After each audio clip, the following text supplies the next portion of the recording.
Hey, hi, and welcome to Vanessa Loves. I wanted to share a question with you today because it's probably the most commonly asked question that I have within my line of work, and also because it's been coming up a lot for me lately. And so I wonder if it's been coming up for you. And that is, how do I help myself feel better? How do I feel good?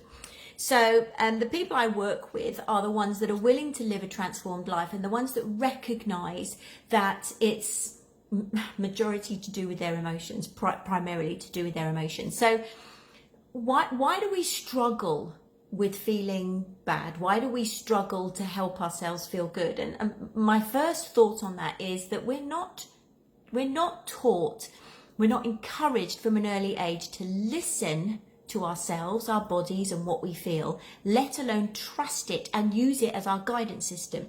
So if we're not taught that from an early age, and what we are taught is to listen to me, listen to them, listen to authority, listen to the information you're taught at school, listen to the World Wide Web, listen to the news, listen to social media, etc., etc., etc. If that's our programming, and that's what we're taught from a very early age, then learning to listen and trust ourselves is simply alien to us. So that when we feel good, we know that that is such a lovely feeling, and we are born and we're designed to experience joy, simple as. So when we feel anything other than joyful, anything other than lovely, because that's not a comfortable feeling, and because we're not taught how to listen to that and trust that, I believe we do one of three things. I believe we go, oh, don't like this feeling, and we shove it back down. We turn and run and hide. And I think worse one is to numb it completely. So what we're doing is we're negating, we are denying, we're disrespecting, we're not valuing our negative feelings as being the thing that says, hey girlfriend, wake up, you're going in the wrong direction, you're not following your joy, you're not following your bliss, rather than seeing it as our inner guidance system. Our feelings are the language of our soul. They are the way that we will recognize whether we are moving and living and loving towards joy or in the opposite direction. So that question that I get asked, how do I help myself feel better? Firstly, I believe because numbing is the thing that I do most. So I had to recognize what I felt when I felt it. I had to recognize that it was easy to recognize when I felt joy because I felt good and my mood was all elevated, and I happened to laugh a lot and have fun, and I'm enthusiastic and I'm excitable and passionate. So that was really a good indication that I was feeling good. But when I felt anything other than lovely, I completely numbed myself out. So what I learned to do was feel my feelings, and I trained myself to recognize that it's okay to feel crap.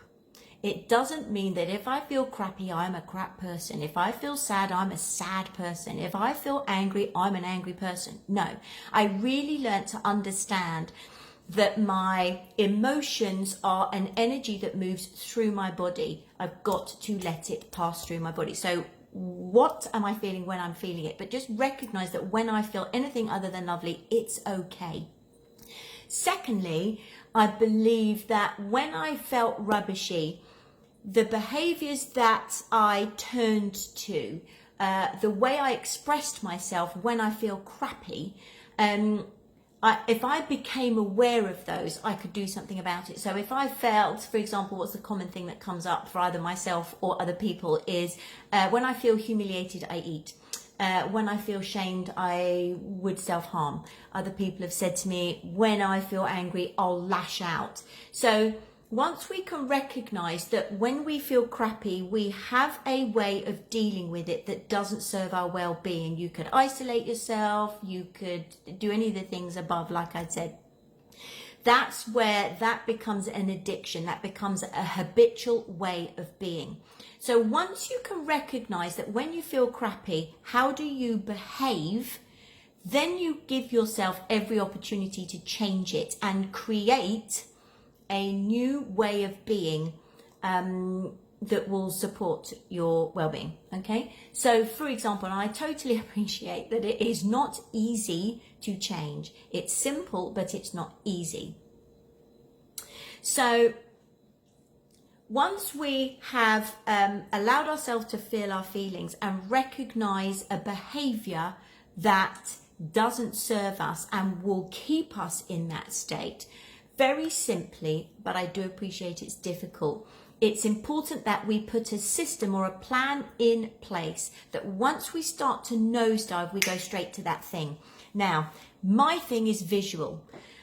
So I have a beautiful picture of my nephew pulling the most gorgeous face as a screensaver on my phone. I can't show you because I'm recording on my phone now. I'll pop it in the comments.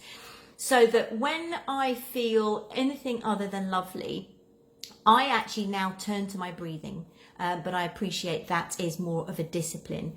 So my suggestion is to put in place, have something either on your phone or your screensaver, or particularly on your person, so that you have it with you.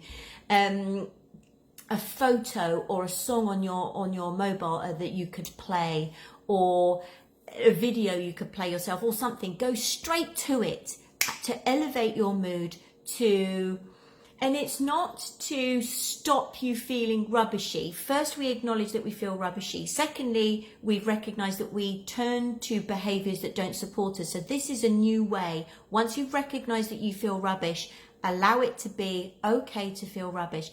Then go to this thing to help you elevate your mood, so that you can then turn to the practices that will help you most, which is when I feel rubbish, be with it and breathe and be still. But I totally appreciate that that is a practice.